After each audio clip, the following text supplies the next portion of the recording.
इस वीडियो में ये नगदी फसल क्या होता है, इस प्रश्न को एक बेहतरीन तरीके से समझने का प्रयास करेंगे। ये नगदी फसल ही क्या कहलाता है? ये नगदी फसल ही क्या होता है? व्यापारिक फसल।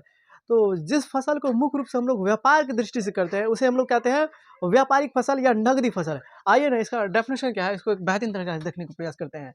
ऐसा कृषि उत्पाद जिसे खेतों से ऐसा कृषि उत्पाद जिसे खेतों से सीधे व्यापारियों द्वारा खरीद लिया जाता है। जिसे खेत से, यानी कि खेतों से, यहाँ पे खेतों से दीजिए, जिसे खेतों से सीधे व्यापारियों द्वारा खरीद लिया जाता है। डायरेक्ट क्या करेगा, वैसा उत्पाद, वैसा कृषि उत्पाद, क्योंकि ये खेती बाड़ी से ही उत्पन्न होती है। जैसे कि मान के चले गन्ना, नील हो गया, तंबाकू हो गया, ये अफीम हो गया, खेतों से ही सीधे व्यापारियों द्वारा खरीद लिया जाता हो, उसी तरह की फसल को क्या कहेंगे, हम लोग नगदी फसल कहेंगे। देखिए, ऐसा कृषि उत्पाद जिसे खेतों से सीधे व्यापारी द्वारा खरीद लिया जाता था या व्यापारी द्वारा खरीद लिया जाता हो, उसे हम लोग क्या कहेंगे, उसे हम लोग क्या कहेंगे, नगदी फसल कहेंगे। इस तरह से क्वेश्चन नगदी फसल क्या है कई बार शॉर्ट के अंदर में या ऑब्जेक्टिव के रूप में पूछ लिया जाता है। 2 नंबर में तो आता ही है, इसके साथ ही साथ पूछ देगा निम्नलिखित में कौन एक नगदी फसल है। तो ये हो जाएगा, गन्ना हो जाएगा, नील हो जाएगा, तंबाकू हो जाएगा, अफीम हो गया, ये सब क्या है, एक नगदी फसल है। अब आइए इसी के साथ साथ, ये नगदी फसल के साथ साथ इस वीडियो के अंदर में हम आपको एक बेहतरीन तरीका से समझाने का प्रयास करते हैं कि आखिरकार ये जन्म दर क्या होता है, ये मृत्यु दर क्या होता है, ये जन्म दर क्या होता है, मृत्यु दर क्या होता है, ये लिंगानुपात क्या होता है। इस तरह से क्वेश्चन कई बार आपके बोर्ड एग्जाम में 2 नंबर में क्वेश्चन पूछा ही गया है। तो 1000 व्यक्तियों पर जितने व्यक्तियों का जन्म होता है, 1000 व्यक्तियों पर जितने बच्चों का जन्म होता है, उसे हम लोग क्या कहेंगे, जन्म दर कहेंगे। 1000 व्यक्तियों पर जितनी व्यक्तियों की मृत्यु होती है, देखो यहाँ पे मृत्यु दर का, प्रति 1000 व्यक्तियों में जितने व्यक्ति मर जाते हैं उसे हम लोग कहते हैं मृत्यु दर। 1000 व्यक्तियों पर जितना बच्चा का जन्म होता है उसे हम लोग कहते हैं जन्म दर। जन्म दर में क्या होता है, जन्म दर में क्या होगा, बच्चा ही नहीं जन्म लेगा, तो इसलिए जितने बच्चों का जन्म होता है 1000 व्यक्तियों पर, उसे हम लोग कहते हैं जन्म दर। और जितने व्यक्तियों को मर जाते हैं उसे हम लोग कहते हैं, 1000 व्यक्तियों पर जितने व्यक्ति मर जाते हैं उसे हम लोग क्या कहते हैं, मृत्यु दर।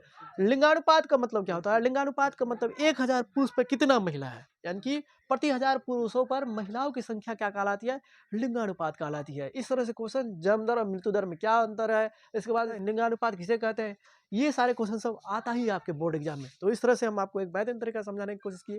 प्रति 1000 व्यक्तियों पर या 1000 व्यक्तियों पर जितने बच्चों का जन्म होता है उसे हम लोग कहते हैं जन्म दर। 1000 व्यक्तियों पर जितने व्यक्तियों की मृत्यु होती है उसे हम लोग कहते हैं मृत्यु दर। 1000 व्यक्तियों पर कितनी महिलाएं हैं उसको कहते हैं हम लोग लिंगानुपात। प्रति 1000 यानी कि 1000 पुरुषों पर महिला की संख्या लिंगानुपात कहलाता है।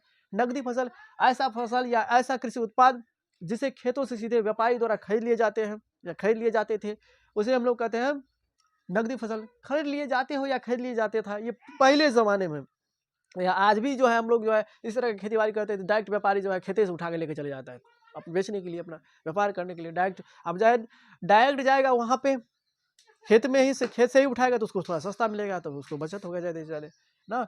तो ऐसा कृषि उत्पाद या ऐसा कृषि उत्पाद जिसे खेतों से सीधे व्यापारी द्वारा खरीद लिया जाता हो, उसे ही हम लोग, हो या था लिखिए ना, कोई बात नहीं, हो लिख दीजिएगा ज़्यादा अच्छा रहेगा। तो उसे ही हम लोग कहते हैं नगदी फसल, जैसे गन्ना, नील, तंबाकू, अफीम। यहीं पर जो है कई बार आपको जनसंख्या किसे कहते हैं, ये भी कई बार एग्जाम में क्वेश्चन पूछ लिया जाता है कि एक जनसंख्या किसे कहते हैं।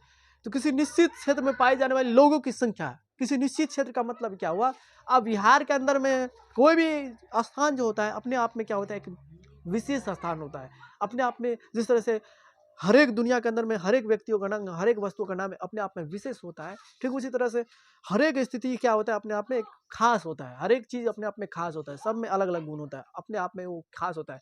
किसी निश्चित क्षेत्र में पाए जाने वाली, किसी निश्चित क्षेत्र में पाए जाने वाली या किसी विशेष क्षेत्र में पाए जाने वाले जनसंख्या को हम लोग क्या कहते हैं, किसी भी निश्चित क्षेत्र में पाए जाने वाली लोगों की संख्या को ही हम लोग क्या कहते हैं, जनसंख्या कहते हैं। किसी निश्चित क्षेत्र में पाए जाने वाली लोगों की कुल संख्या को ही हम लोग क्या कहेंगे, जनसंख्या कहेंगे। इस तरह से कई बार आपके बोर्ड एग्जाम में क्वेश्चन पूछा गया है कि किसी निश्चित क्षेत्र में पाए जाने वाली लोगों की संख्या को हम लोग क्या कहेंगे, तो जनसंख्या कहेंगे।